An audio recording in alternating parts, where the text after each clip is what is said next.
Hey guys, RedHannya here, back for another Jurassic World review. And this one's going to be slightly different. I'm going to be reviewing an RC car. This is the first RC car that I've had in God knows how long. I don't even remember the last RC car I had. Let's get this review going. I'm going to just show you the packaging quick. It's got the same style packaging as the Hasbro toys, but it's not by Hasbro. It's by a company called Jada RC. They did quite a few other RC vehicles here for the Jurassic World line. Over here, you got the Mercedes-Benz transport vehicle. Mercedes-Benz G63 AMG 6x6. You even got a rescue truck. And yeah, some of these weren't RCs. That was an RC. These were like die-cast vehicles you could pick up. I remember seeing these on the shelves. I didn't buy it because I'm not really into RC cars. This was a gift my friend gave to me. He's like, "Oh, you have a Jurassic Park Jeep Wrangler in real life. I thought it'd be funny to get you the Jurassic Park Jeep RC car." And indeed, it was a little funny. You got a picture of the RC Wrangler here on the back, just like the Jurassic World toys had.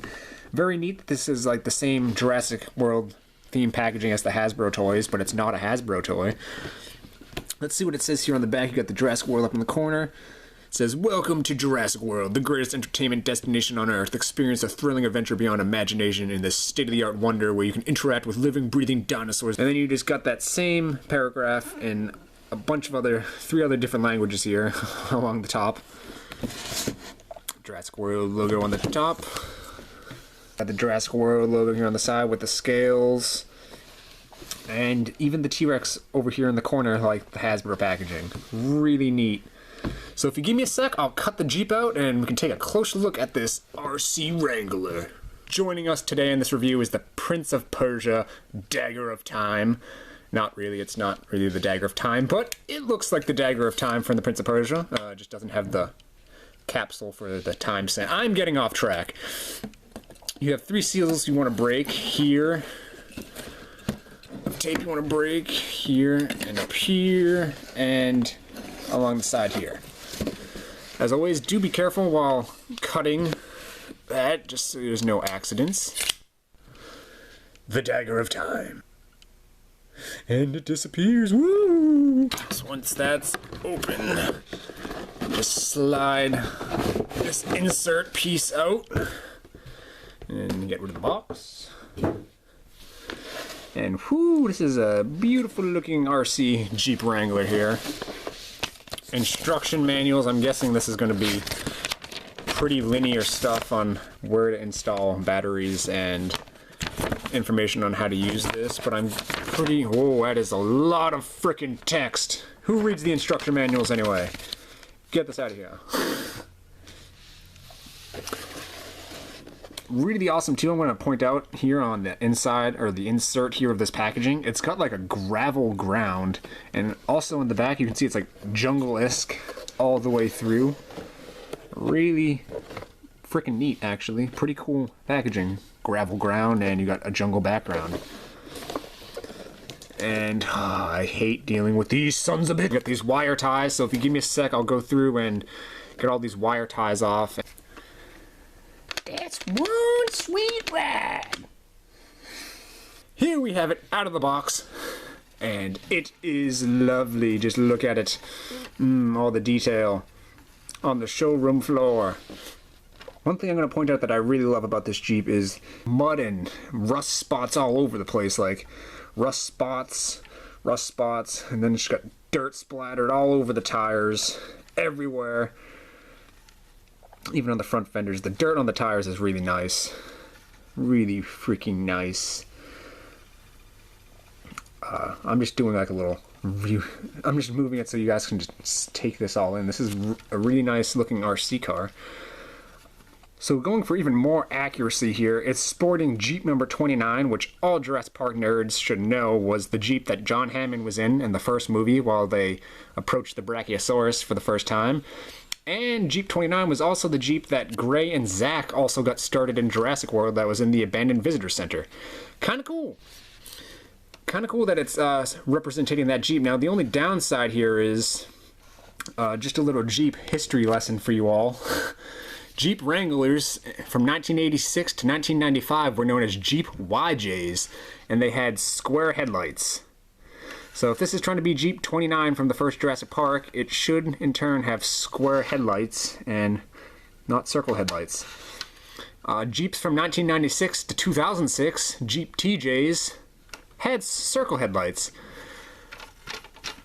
And then also, which is the kind of Jeep I'm pretty sure this one looks the most like, is the Jeep JK, which is from 2007 to present 2016 now. This looks like a Jeep JK just because the fenders, the whole front grille, and the full doors on it, and kind of the windows here. In terms of actual accuracy to the movie, it doesn't really look like a Jeep YJ, which is the Jeeps they used in the first Jurassic Park from 1993. And also another little gripe I do have is it's not a huge deal, but the roll cage should be tan, not black, and the interior should be green and brown seats, so like green and tan. And also too, Jurassic Park Jeeps aren't supposed to have full doors, they're supposed to have half doors. I mean, if you're gonna do a Jurassic Park Jeep, you gotta have the half doors, rockin' safari style. I mean, full doors are cool, but if you're going for the Jurassic Park look, you gotta have the half door. End of story.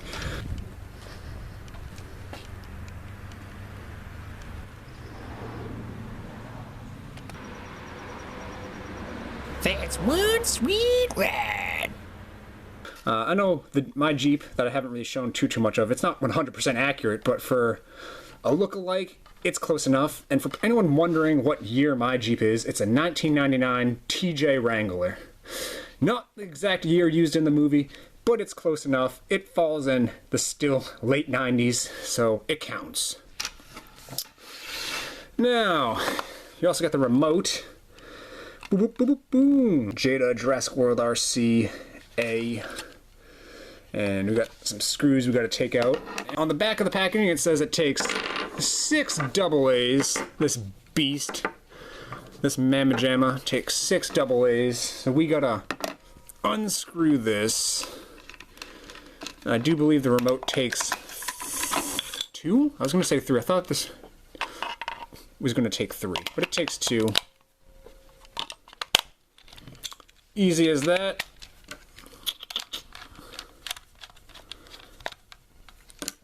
Good to go. The whole Jeep actually isn't too heavy. It's pretty light plastic, feels. Here on the bottom it says to push this in. This is really weird. You gotta like push this little red button in at the same time. Open. So slightly awkward. You gotta push this red button in, and then as you push it in, this slides out completely. You should use some kind of a screw, like a thin screwdriver, to push that in so you can pull this out.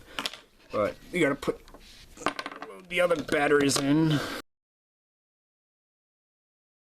And we are almost ready to go do some off-roading with this RC Wrangler. So you gotta make sure that's lined up in these two.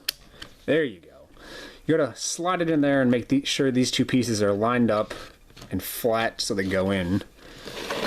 And then turn it on. And you have your little steering alignment gauge here that you can adjust however need be. It says here in the manual to adjust steering alignment, adjust the steering alignment lever on the underside of the vehicle when the vehicle doesn't run straight forward. So adjust it as needed, I guess. We're gonna find out here though. Is there any on switch on this? No, so ooh. So you got this, your left and right, and then, oh, this is what everyone wants to see, the other switch, the back tires. Let's take this mamma jamma outside and do some frickin' off-roading now.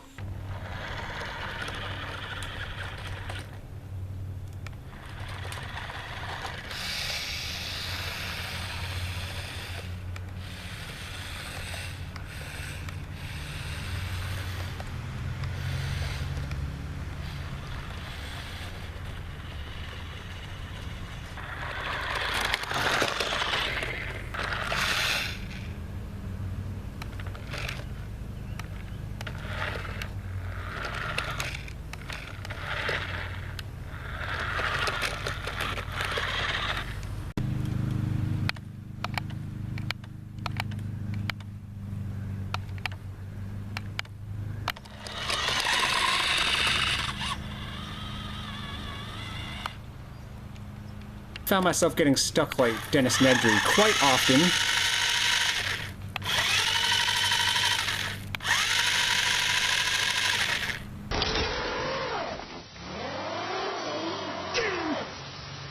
I picture this RC car being more for indoor use on hard surface floors, getting the tires stuck in the grass, any long grass or like thick wood chipped dirt areas. Unless you have like a really hard packed dirt area, this Jeep will work. Or if you have like a hard surface like this, it would work on like.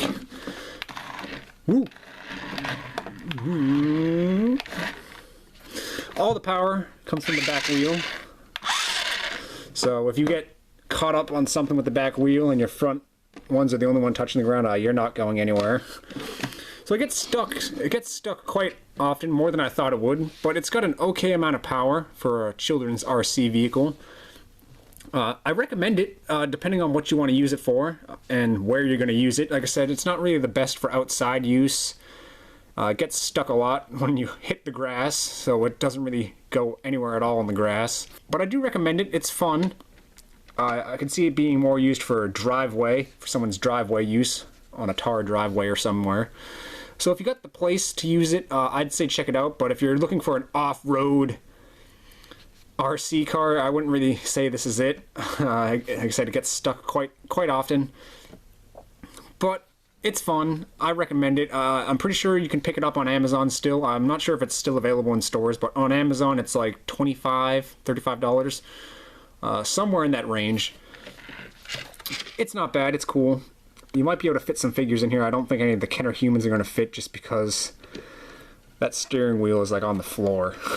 So I don't think the Kenner figures are going to fit. You may be able to fit some Jurassic Park 3 humans in here. But yeah, I'd say check it out. Give the video a thumbs up if you enjoyed this, and if you have this, post in the comments down below and tell me what you think. And where do you use yours? Do you try it going off-road like I did, or do you just use it in your driveway?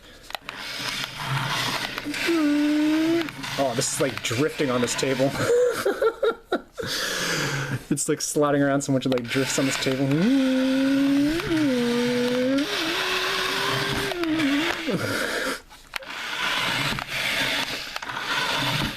Okay, I'm having too much fun trying to get this back end to slide out and do like a drift. This Tokyo drift!